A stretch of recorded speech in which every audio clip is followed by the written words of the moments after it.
কষ্ট। আমি যখন পাবনার জামে আশরাফিয়ায় পড়াইতো, হাদিস পড়াইতো, ওখানে হযরত গেছেন আমার কালামানি, উনি গেছেন আমার এখানে একজন সভাপতি দরকার, আমি নাই মাদ্রাসায় ওয়াজ করতে গেছি, তো সবাই বলছে হুজুর মুফতি আব্দুর রাজ্জাককে দিয়ে দেন। হুজুর আমার না দেখি সিগনেচার করে দিয়েছে, ওই জন্য আমরা পয়সরে হযরত থাকতে আসছি। আর এরপরে 22 বছর আসা হয় নাই, সম্পর্ক ঠিকই আছে।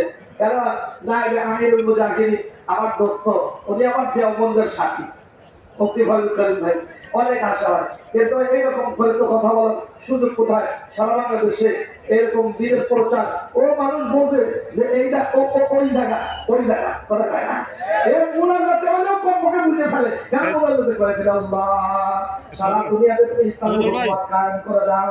ও মালিক তোমার জন্য ইসলামী শাসনতন্ত্র কায়েম করে দাও। আমি মালিককে বলছিলাম হুজুর আমাদের যে দোয়া এত সুন্দর, দোয়ার মধ্যে বললে কেউ কোনো বিরোধিতা করতে সাহস হবে না, এটা আমি কত সহজে বলা যায়। মারা গেছে নাকি আপনাদের আমাদের বিশ্বাস ঘোষণা করেছে গত 3 দিন আগে বরিশাল মোড়ে এই এলাকায় দায়িত্বপ্রাপ্ত ইংলিশ ওখানে সড়ক দুর্ঘটনায় মারাত্মক আহত হয়ে আল কারিম হাসপাতালে ভর্তি হয়েছে, তার বদলের জন্য বদুয়া করো, এরকম ঘটনা ঘটেছে। আমার এগুলো প্রকাশ্য সহায়তা শত্রু কথা যায় না, কে বলছে না, কে বলছে বলেন না।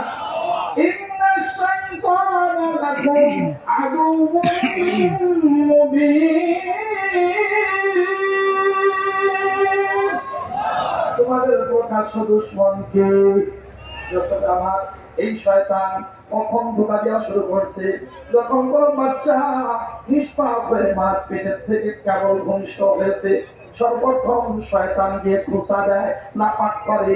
যেই মা 9 মাস 9 মাস পেটে রেখেছে, এই মা বাবার নাফরমান যেন হয়, এর পরিচয় যেন নাপাক হয়ে যায়, এজন্য আল্লাহ থেকে দূরে সরে যায়। এগুলো সর্বপ্রথম মায়ের পেট থেকে ভূমিষ্ঠ হওয়ার পরে শয়তান গুতা দিতে কথা দেয় না, সহিহ হাদিসে আছে।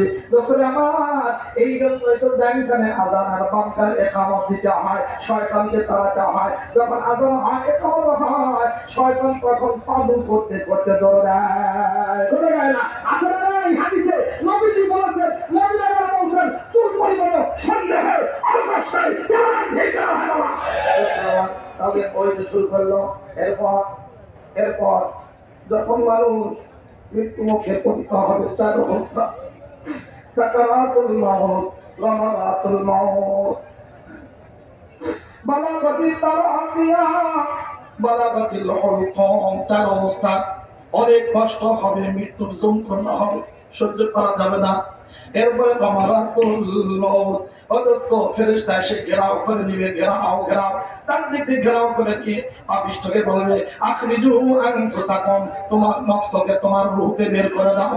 কিন্তু দোস্তরা আমার, কেউ যদি অপরাধী হয়, কেউ যদি 2 নম্বর হয়, কেউ যদি পাপী হয়, কেউ যদি নাফরমান হয়, তাহলে এদিকে দৌড়াবে, ওদিকে দৌড়াবে, এদিকে যাবে, ওদিকে যাবে, আমেরিকায় টেলিফোন করবে, সেনাবাহিনীরে বলবে, এদিকে করবে, ভারতে যাবে, আর টাঙ্কির মধ্যে বলাবে, পায়খানার টাঙ্কির মধ্যে, এরপরে ধরা কথা কয় না, কথা কয় না, এইরকম রূপ বলে দৌড়াবে, এদিকে যায়, ওদিকে যায়, এরপরে এমন খপ্পরে ধরবে, ধরার সাথে সাথে অনেক মানুষের চক্ষু দিয়ে রক্ত বের হয়, কান দিয়ে রক্ত বের হয়, রক্তগুলো ফেটে যায়, গাল দিয়ে পানি বের হয়, বমি বের হয়, পায়খানা পেশাব করে দেয়, রক্তগুলো ছিঁড়ে যায়, কথা কয় না।